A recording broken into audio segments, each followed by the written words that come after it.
The Story of the World. Story of the World is an amazing classical history curriculum. A lot of people have tried it. We use it in different ways. And generally, this is done by Susan Wise Bauer and a host of other people. And this is produced by the Well-Trained Mind. So really great, solid organization company. I really enjoy them. What I did find, though, is that in my homeschool, and knowing the learners that I have, really every curriculum isn't crafted specifically for your homeschool. And so I found a way to use this that really helped us get through this, because this wasn't necessarily the type of curriculum that we really enjoy. So let me start off by saying, this is not a bash video. This is an amazing curriculum video. This is just how we used it, which is not the conventional way. Story of the World generally comes with 2 books. There's an activity book, and then there's a curriculum book. And it is a literature base. So you read the stories, or you can listen to it. There's an audio portion as well. And then if you want, you can do the activities in this activity book.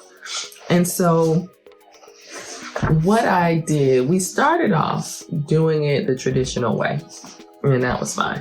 And I am not advising you to do this. I'm just telling you what I did. We started off the traditional way. And what I noticed quickly is that my daughters needed to be engaged a little bit more. We like projects, we like experiencing things, and I needed to get there quicker, but also make sure they retain the information. So what I did was I ended up just using the activity book. Now, when you go through this book, it really does break down. I love this particular one, The Ancient Times. You really don't need a lot of resources, but I have them. So I'm gonna show you what I used in supplementing the activity book. When you open up the activity book, it breaks it down by chapter, really based on civilizations, right? So like you have the earliest people, the Egyptians, then it goes into the Assyrians, the Israelites. I mean, there's 40 chapters. What I love about this is that it was super easy for me to also align my biblical history to this as well. And I'm going to share with you some of the resources. So you have the Story of the World. In the Story of the World, they also tell you that you have companion resources that you can pull to kind of supplement the original book of information that they provide to you. And so I just skipped that book, and I used the supplemental resources, one of which is the Kingfisher History Encyclopedia. Okay, really great encyclopedia. I'm gonna take a look while I'm talking. So in the activity book, you're actually able to, it tells you on top of each chapter it tells you what page that you need to go to in the Kingfisher book. So for example, you'll go in, it'll say encyclopedia cross-references. Read this and this. It'll give you some review questions, narration. It'll give you additional reading history. So I take this activity page and I build out the lesson from there. Every week, we did week by week. We were 1 week to 2 weeks. We were spending that time on whatever history period that the book instructed us to do. So I will bring out the Kingfisher. I also have the DK history book. The DK history book, I like this book because it's easy to go to different time periods, and they do a really great job in being very clear and providing additional information that you may or may not find in other books. So I love pairing this DK book along with the Kingfisher book to really bring out these lessons. So let's go through what that looks like. Let's walk through a lesson. So encyclopedia resources, I have my books. Review questions. So that means we sat down and we talked about it. After we've gone through it, we've read this, we've gone through it, we've talked about it. We do some narration as well. Older kids, younger kids. We really go through it. Then before I'm actually teaching it, I also look to see if there are videos that will go with this, like things that I can see and experience. Then we go through the projects. In the back of the book, they have everything we need. You can really just cut it out if you copy it, if you have multiple kids, but they give you everything that you need for the activity. So if you are like a paper craft activity person, you like to do that with like unit studies, this is a great thing for you to do. So you go in, pull it out for whatever you're reading, and then you go from there. All right. So here's where it gets fun. We've done this history lesson with Story of the World. We have our supplemental resources that Story of the World has prompted. So we bring those in and we read that. Now, what I do is I also bring in the other experiences for that particular thing. So Egypt.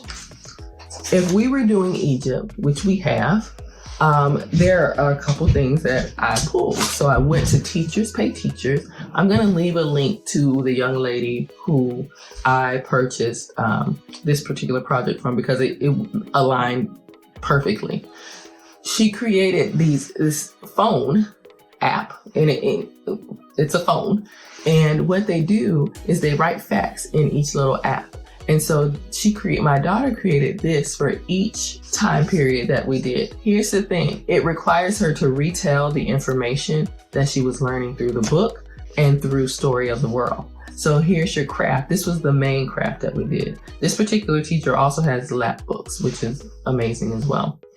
We also then took in that week, so we did the week of learning. Then the second week we would do just immersion. So take Egypt again. We would learn about Egypt. We would take our Google tours with Egypt, right? We'll go in and we would check and look at the different places in Egypt that we were studying.